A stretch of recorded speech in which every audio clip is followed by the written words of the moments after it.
Ramiro García nos acompaña esta mañana, bienvenido, muchas gracias por estar con nosotros. En ese entonces, el ministro del Interior, el ministerio que presenta la denuncia, los acusa por haber estado involucrados o vinculados con esas bombas panfletarias de Quito, de Guayaquil, de Cuenca. Luego la Fiscalía los acusa, un juez acepta el trámite, pero un año después, sobre esas acusaciones, esos supuestos actos terroristas, ¿qué se pudo comprobar? Absolutamente nada. Primero, toda la prueba que aportó la Fiscalía fue controvertida en la audiencia de juzgamiento y es más, se demostró, por un lado, que ninguno de los procesados había tenido nada que ver con las supuestas bombas panfletarias ni con los aparatos explosivos que habían detonado entre noviembre y diciembre de 2011.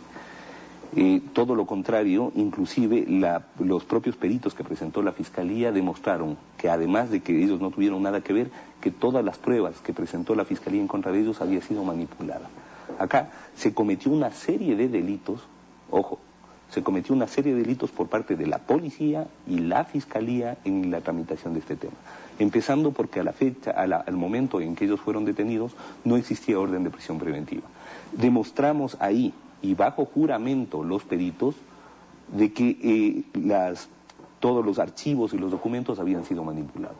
Eso quiere decir que durante un año la defensa, ustedes han estado defendiéndose de las acusaciones de sabotaje y terrorismo, a los procesados, pero terminan sentenciándolos por tentativa de pertenencia a grupos subversivos. Exactamente. ¿Cómo es eso? A ver, a lo largo de toda como usted sabe, en el juicio empieza prácticamente de cero. Es decir, en la audiencia de juzgamiento, a la audiencia de juzgamiento, al juicio, a la fase de juicio que la remite el Tribunal Penal, solamente llega el auto de llamamiento a juicio. Empieza de cero y en este caso, a lo largo de todo el juicio, nosotros nos defendimos de una imputación específica, el artículo 160, que se refiere a uso, fabricación, importación, etcétera, de materiales explosivos. Nos pasamos defendiendo de eso, demostramos absolutamente de que los procesados no tienen nada que ver. Y sin embargo el tribunal, violando una vez más las garantías de debido proceso, en este caso el derecho a la defensa, nos condena a nuestros defendidos por un tipo penal diferente del cual jamás se les acusó. Eso es como que a usted le acusan de robo y terminan condenándole por violación. Para dejar claro eso, el artículo 160 al que usted hace el 160 se refiere a uso de explosivos. Se refiere a la acusación que califica con quienes del fin de cometer delitos contra la seguridad común de las personas o de los bienes fabricare, suministrare, adquiriere, sustrajere, arrojare, usare o introdujere al país armas, municiones, bombas explosivas, materia de explosivas, asfixiantes o tóxicas o sustancias o materiales destinados a su preparación, que será reprimido con reclusión menor de 3 a 6 años. Aquí se está refiriendo a sancionar a los terroristas, a quienes cometen actos terroristas. Exactamente. Se actuaron pericias, testimonios, pruebas documentales, etcétera, que demostraron que los procesados no tuvieron nada que ver con los explosivos. Perdón. Y los condenan por un tipo penal totalmente diferente. El 160 también luego hace referencia en un distinto que a los que individualmente o formando asociaciones como guerrillas, como organizaciones, ese no es el 160, comandos. Es un artículo diferente agregado en una reforma que hubo al Código Penal, que no tiene nada que ver con el 160, es un agregado al 160, no es parte del... Pero es por eso por los que les están acusando, por formar asociaciones como guerrillas, organizaciones, pandillas. Es un tipo penal diferente, que tiene un núcleo diferente, que tiene una conducta descrita diferente, que tiene un verbo rector diferente. Y por supuesto del cual nunca pudimos defendernos. La sentencia es de un año, aquí la sanción habla de más años. Sin embargo, si no hubo pruebas para comprobar que en efecto hubo un acto terrorista, que lo de las bombas panfletarias no estaba vinculado con ellos, o por lo menos no se pudo comprobar, usted dice entonces que esta sentencia se da porque se quiere evitar que el Estado pueda enfrentar acciones de repetición, porque eso no se comprobó. Por supuesto, está claro que como no pudieron comprobar absolutamente nada, lo que hicieron es tratar de enmarcarle, meterle con vaselina y calzador a los procesados dentro de cualquier tipo penal y de esa forma lograr dos objetivos. Por un lado, evitar que el Estado tenga que enfrentar, como tiene que enfrentar, demandas de repetición por la forma arbitraria en la que actuó con los 10 del Uluncoto, y por otro lado, sin lugar a dudas, enviar un mensaje a la sociedad, un mensaje de miedo a la sociedad.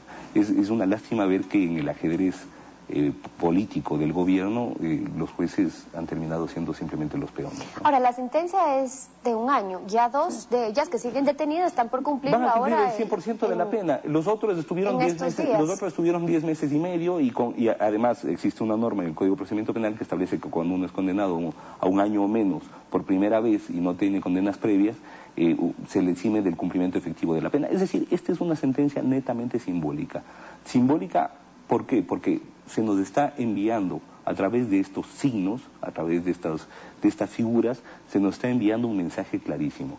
Ahora, vamos a ver, mire... ¿Un mensaje clarísimo que dice qué? Que dice que el que piense diferente, el que tenga capacidad de organizarse, el que tenga capacidad de expresar una voz de disenso, se le aplicará el sistema penal. Eso es un mensaje claramente autoritario, claramente represivo. De todas maneras, ya se le han sentenciado. Por eso le pregunto, ¿ustedes van a apelar? Pero por supuesto que vamos a apelar. Una vez que nos notifiquen a nosotros, la sentencia, vamos a apelar. Una de las juezas, la jueza Susana Nájera, por ejemplo, se encuentra de candidata ahora para jueza.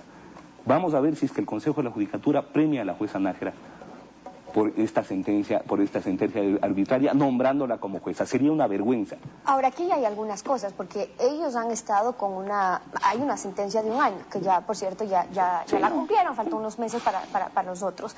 Pero hubo una prisión preventiva por investigación que duró 1 año, cuando pues también nuestra propia Constitución lo garantiza como último instrumento y que siempre se ve para privarlo de libertad. A ver, solamente para que tenga usted idea, tal es el abuso de parte de nuestra Administración de Justicia de la figura de la prisión preventiva, que en el último año se ha duplicado la población carcelaria de 10.500 a 20.000, de los cuales el 80% son presos sin sentencia. Es decir, estamos llenando las cárceles de inocentes, de personas a las cuales... Pero van a apelar en ese sentido, es decir, aduciendo también este año... Mire, todo esto, si es que la Administración de Justicia Nacional no es capaz, como no ha sido en esta primera instancia, si es que no es capaz en segunda instancia y en casación de administrar justicia correctamente, nos tocará acudir a un recurso bastante triste, que es el ir al Sistema Interamericano de Derechos Humanos. Y digo bastante triste porque cuando uno va al Sistema Interamericano, va bajo la premisa de que los jueces nacionales no han servido para nada, que la Administración de Justicia no ha podido impartir justicia, justamente. Entonces, resulta triste, pero nos va a tocar acudir a la Administración de Justicia Internacional, a jueces internacionales, porque evidentemente en los nacionales... Pero los nacionales no pueden actuar con independencia. Revisar también, y cierro con esto, la actuación de los jueces, porque estas acusaciones de sabotaje y terrorismo que están en el Código Penal actual que se está reformando, son contrarios a lo que dice nuestra Constitución y los tratados internacionales, que son de inmediata, si me permite, que son de inmediata aplicación por los jueces en el momento que estén vulnerando derechos. Entonces los jueces podrían decir, un ratito, aquí esto no está pasando, se trata de un atentado, incluso a la seguridad del Estado, se les podría acusar de otra cosa y no de sabotaje y terrorismo con esas penas. Los tipos penales de sabotaje y terrorismo, en la forma tan laxa y tan abierta en la que se encuentran tipificados, ya fueron analizados por la Corte Interamericana de Derechos Humanos en la década de los 90 en los casos contra Perú. Me refiero específicamente a Castillo Petrucci y García Hasto versus Perú. Y ya en esos casos la Corte Interamericana de Derechos Humanos dejó clarísimo que esos tipos penales son ilegítimos. Y esas son sentencias obligatorias, no solamente para Perú, sino para todos los países. Pero los jueces admiten la acusación, porque fue el Ministerio del Interior que presenta la denuncia, Fiscalía acusa, y juez admite. Pero además condenan por una acusación diferente. O sea, ni siquiera este tipo penal jamás se discutió.